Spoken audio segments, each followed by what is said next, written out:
In this video, we are going to give grades to all of the UConn players for the 2023-24 season. Much like the students receive their grades in the mail weeks after the semester, this is what this is going to be. A few ground rules before we start. I am not giving any Fs, as it just doesn't feel right. Everybody's playing as hard as they can, and call me soft, but no Fs in my assessments. Before we start, if you like the content, then please subscribe to the channel and give the video a like. All right, let's get into this. We will work down from the seniors to the freshmen. So let's start with the graduating players. Nika Mule, you get a B+.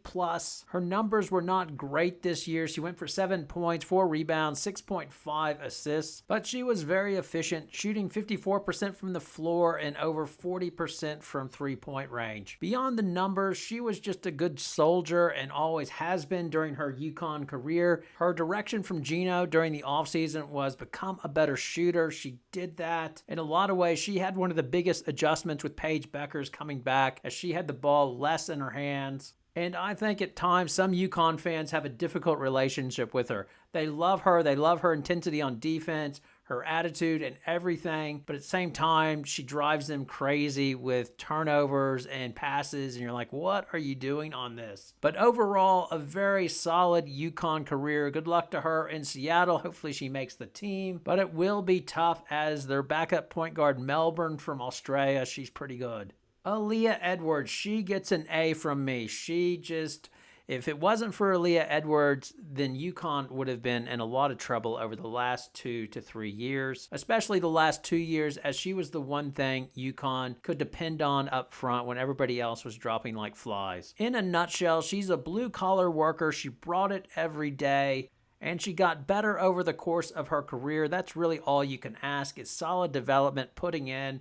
That's why she gets an A. Good luck to her in Washington. The final senior is Aubrey Griffin. Obviously, she is coming back due to her ACL knee injury, so her grade is incomplete. The goal for next year is for her to remain healthy. I think Gino will play her in short bursts and have a burst of energy off the bench, as that's how he wanted to play her this year before Deschamps got hurt.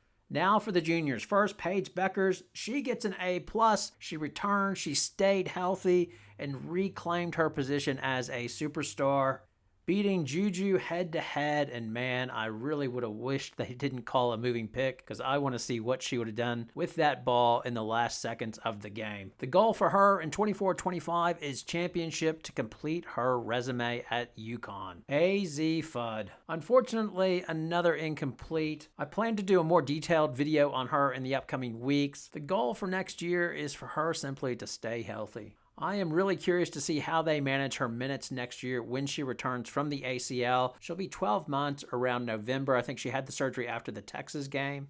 I could see a scenario where the aim is for her to play 20 to 25 minutes next season, just to see if she can stay healthy, and then if she's playing good at the end of the year, then increase her minutes during tournament time. Caroline Deschamps, another incomplete, unfortunately. Her situation is more unclear than AZ Fudd. At least with AZ Fudd, we have an injury and know the date of estimated return. With Caroline, it's so unclear. Is there more to come out in terms of her ability to play? If she does play next year, is she just one head hit away from it all being over? Those are the things that make you nervous about her. Overall, just wishing her the best. Amari DeBerry. So she's transferred out, obviously. My grade for her is D-.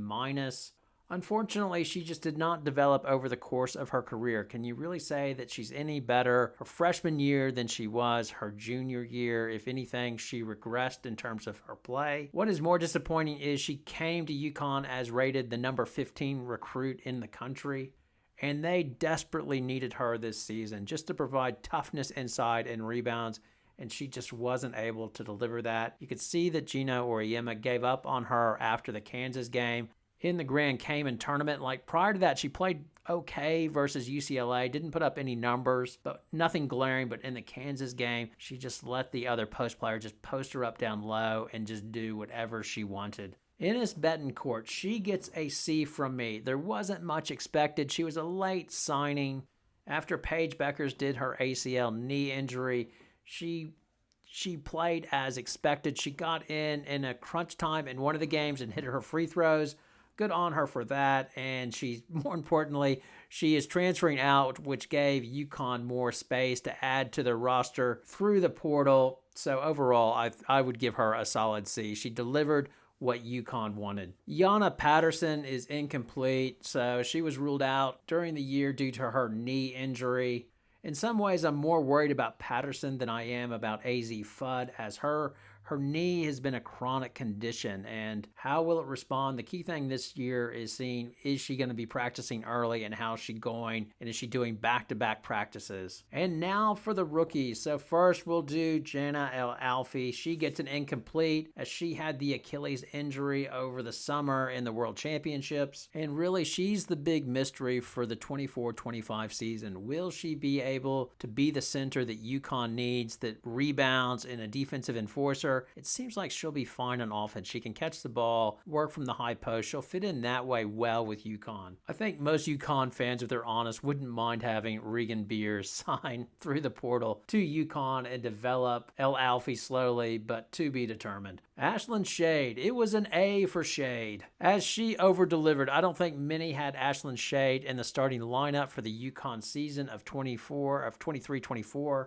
She acquitted herself well, going for 11 points, 3.5 rebounds, and 1.4 assists. As well, she was efficient, shooting 48% from the floor and 35% from three. The only question I have for Shade is how much better can she get? Because she came in so ready and prepared for UConn. Is she already near the max potential? Will she always sort of be an efficient 11 to 15 point player, or can she sort of be that player that scores 15 to 20 points and take that next step? That'll be interesting to see over the next season. KK Arnold also gets an A in my opinion. She went for just under 9 points, 3.1 rebounds, and 3.2 assists per game. I am not sure if she or Shade will be squeezed on minutes with Fudd's return and all the incoming recruits, but even if that happens, you know that KK is UConn's future point guard. She's so comfortable handling the ball. She can play defense, moves her feet, and her shot got better as the season went along, as she shot 45% from the floor and 33% from three. She hit the big shot versus Syracuse. That's just good memory to have, a memory of success. Some might say she's not Hannah Hidalgo or Malaysia Fulwiley, but that doesn't matter. She fits the UConn system. She does what they want her to do,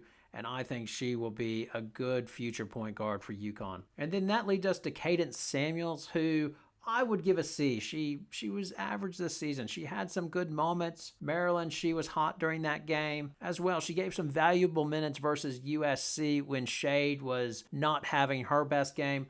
You see the potential there. It's how will it develop? She'll continue to apprentice or share minutes with Aubrey Griffin, with the eventual idea, I think, to replace her. And the hope is she's Aubrey Griffin. She ups her defense to that level with a better shot. That's the dream scenario for Cadence Samuels. Ice Brady, I give a C+. She struggled at times. Obviously, the Texas game was not good for her, as well the Maryland game. And if the season ended after the Syracuse game, then she's probably getting a C-, if not a D. But she gave UConn valuable minutes in the Big East tournament when Aaliyah Edwards was out with her broken nose, and then she was money or very big during the USC game to get them in to the Final Four. You would be optimistic because she showed development during the season. She even had a post-up versus Iowa that I noted, and you would assume that she would be working hard over summer because she knows that she will be competing for minutes against Sarah Strong. Now lastly, the UConn coaching staff, they get an A+, as taking this decimated team to the Final Four is truly amazing in my opinion, and if not amazing, very surprising. And they were a moving screen away, which should not have been called, from making the championship game, where they probably would have gotten drubbed. But just to make it that far with a decimated roster is, in my opinion, deserves an A+ for Gino Auriemma and his coaching staff. Not to mention they completed the season by signing #1 recruit Sarah Strong, so it appears that Gino Auriemma still has the magic touch. So just to review the grades, I've got Nika with a B+, Aubrey Griffin incomplete, Aaliyah Edwards with an A, Paige Beckers A+, AZ Fudd, incomplete. Caroline Deschamps, incomplete. A lot of incompletes here. Amari DeBerry, D-. Ennis Betancourt, a C. Yana Patterson, incomplete. KK Arnold, an A. Ashlyn Shade, an A. El Alfie, an incomplete. Cadence Samuels, a C. And Ice Brady, a C. And the coaching staff and Gino Auriemma get an A+. That's what I think, in my opinion. Happy for your poison and comments. Thanks a lot for watching. Have a great night.